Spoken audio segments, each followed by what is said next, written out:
Hello everyone, बहुत बहुत स्वागत है आपका हमारे यूट्यूब चैनल हिंदी ऐप पर। तो कैसे हैं आप सभी? मैं उम्मीद करती हूँ आप लोग ठीक होंगे और अपनी अपनी परीक्षाओं की तैयारी कर रहे होंगे। तो आज का टॉपिक है हम लोग का संज्ञा के बारे में। ठीक है, तो स्टार्ट करते हैं। संज्ञा संज्ञा की परिभाषा क्या होती है?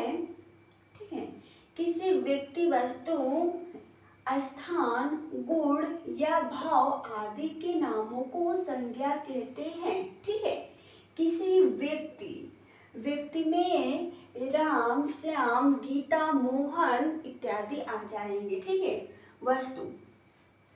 वस्तु में किताब, पेन, टेबल, कुर्सी, ठीक है, इत्यादि आ जाएंगे। स्थान में दिल्ली, मुंबई, बनारस, इलाहाबाद इत्यादि आ जाएंगे। ठीक है, गुण या भाव, ठीक है, मिठास आदि को ही संज्ञा कहते हैं। ठीक है, इन सब को क्या कहते हैं? संज्ञा कहते हैं। ठीक है, अगला है संज्ञा के प्रकार। संज्ञा मुख्य रूप से 5 प्रकार की होती है। ठीक है, संज्ञा कितनी प्रकार की होती है? मुख्य रूप से 5 प्रकार की होती है।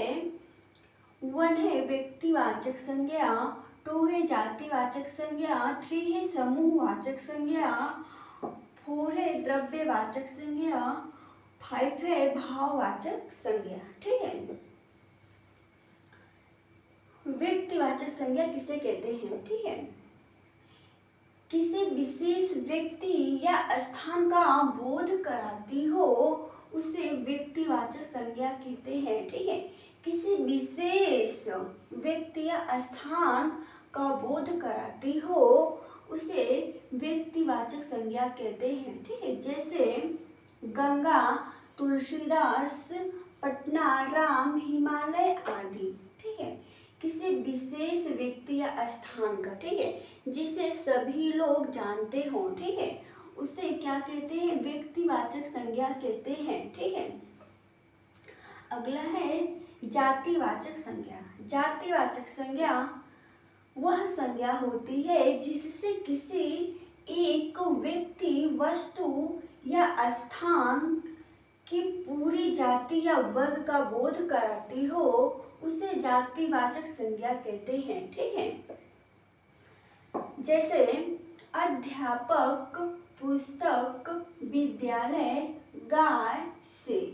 ठीक है, जिससे जातिवाचक संज्ञा वह संज्ञा है जिससे किसी एक व्यक्ति, वस्तु या स्थान की पूरी जाति या वर्ग का बोध कराती हो उसे ही जातिवाचक संज्ञा कहते हैं। ठीक है, अगला है समूहवाचक संज्ञा। समूहवाचक संज्ञा वह शब्द है, ठीक है, जिससे व्यक्तियों, वस्तुओं या जानवरों के एक पूरे समूह या समुदाय का बोध होती है। ठीक है, समूहवाचक संज्ञा वह शब्द है, ठीक है, जिससे व्यक्तियों, वस्तुओं या जानवरों के एक पूरे समूह या समुदाय का बोध होती है। ठीक है, एक समूह का बोध हो उसे ही समूहवाचक संज्ञा कहते हैं। ठीक है, जैसे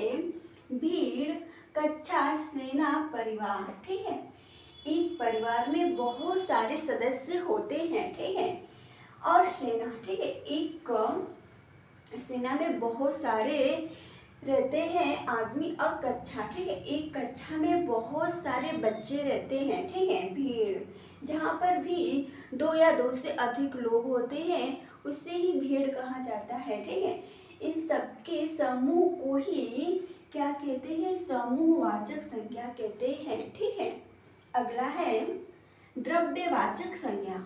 वह संज्ञा शब्द है जिससे किसी द्रव्य, पदार्थ या धातु का बोध होता है। ठीक है, किसी द्रव्य, पदार्थ या धातु का बोध होता है उसे ही द्रव्यवाचक संज्ञा कहते हैं। ठीक है, जिसे नापा या तौला जा सके उसे द्रव्यवाचक संज्ञा कहते हैं। ठीक है, जैसे दूध, पानी, सोना, चावल।